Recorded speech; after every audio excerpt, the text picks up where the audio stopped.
प्रभू येशू ख्रिस्ताच्या नावात विश्ववाणी परिवाराकडून आम्ही मार्गाकरिता प्रकाश कार्यक्रमात आपले सहर्ष स्वागत करीत आहोत.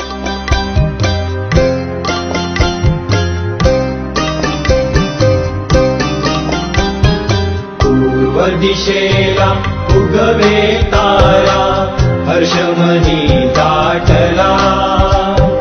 दाविद नगरी जन्मे तारक, जाऊ सत्वर चला.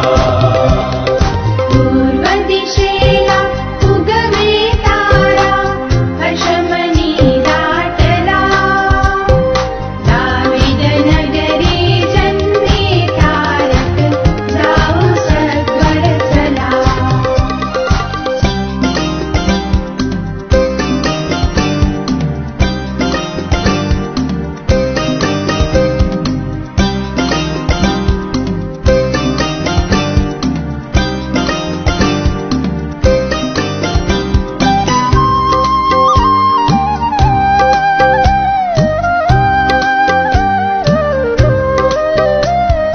राखीत होतो गणपारानी, येईन भातुनी अद्भुतवाणी.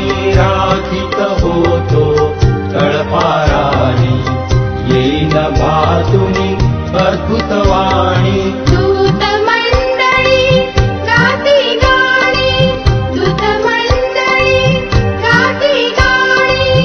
भिऊ नका, ऐका शुभवार्ता.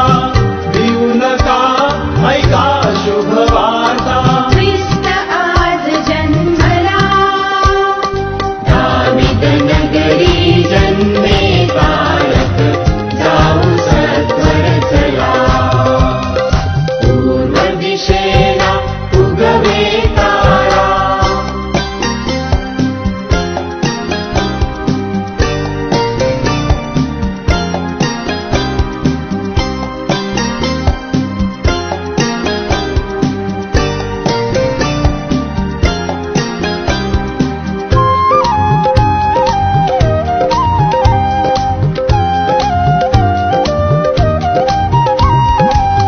अंगवाणी बालक सुंदर, परमेशाचे रूप मनोहर. अंगवाणी बालक सुंदर, परमेशाचे रूप मनोहर.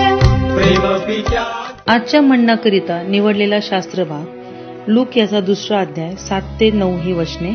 लूक याचा 2रा अध्याय 7 ते 9 ही वचने. आणि तिला तिचा प्रथम पुत्र झाला.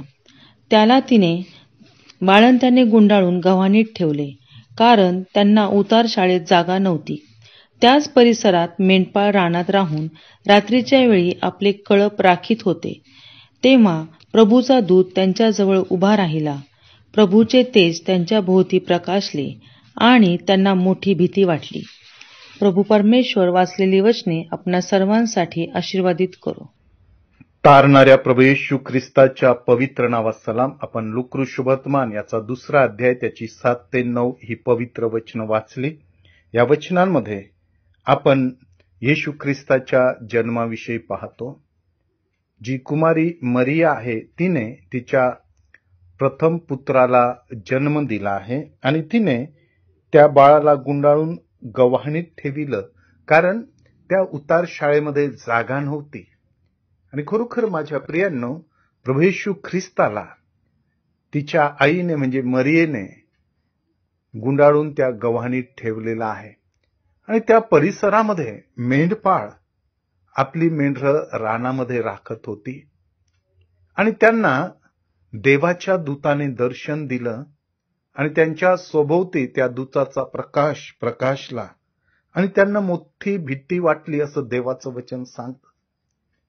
कारण तसला प्रकाश त्यांनी कधीही पाहिलेला नव्हता. इतकं तेज त्यांच्या सभोवती प्रकाशलं आणि त्याच्यामुळे ते भयभीत झाले. आणि हा जो प्रकाश आहे हा कोणता प्रकाश होता?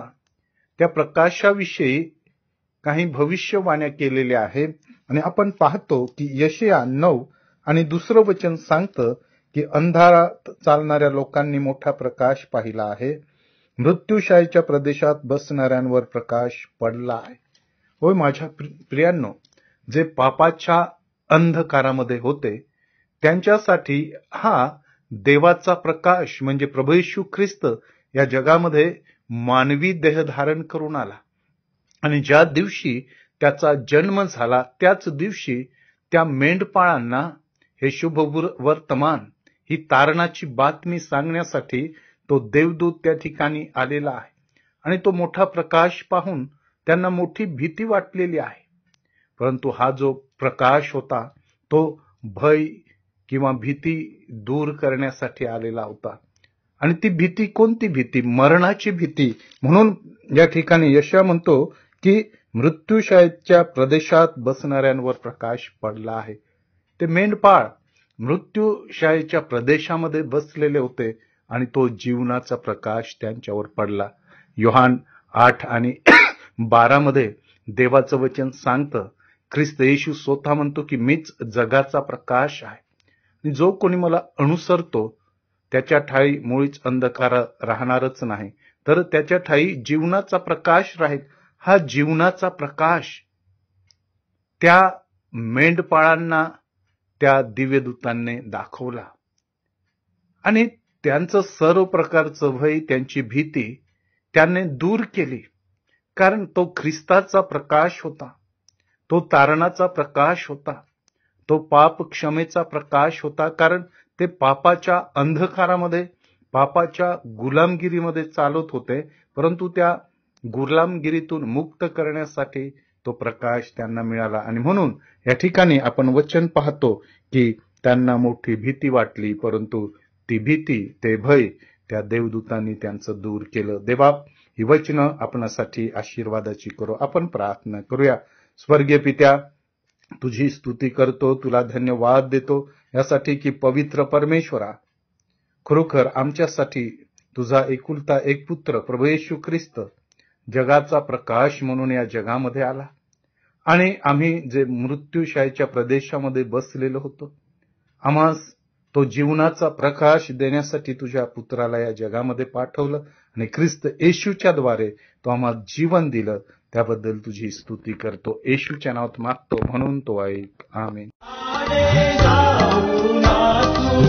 उच्च स्वराने गाऊ नाचू, गौरव देवाला नाविक नगरी जन्मे तारक, जाऊ सत्वर चला.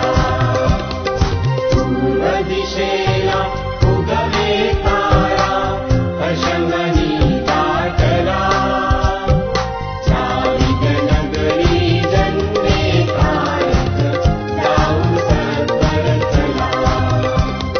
पूर्व दिशेला उगवे तारा, अशंगनी दाटला. नाविक नगरी जन्मे तारक, जाऊ सत्वर चला. पूर्व दिशेला उगवे तारा. माझ्या दुःखात माझे सांत्वन हे आहे की तुझे वचन मला नवजीवन देते. आमचा टोल फ्री नंबर 1-800-2700-333. आम्ही आपणासाठी या नंबरवर प्रार्थना करण्यास उपलब्ध आहोत. धन्यवाद.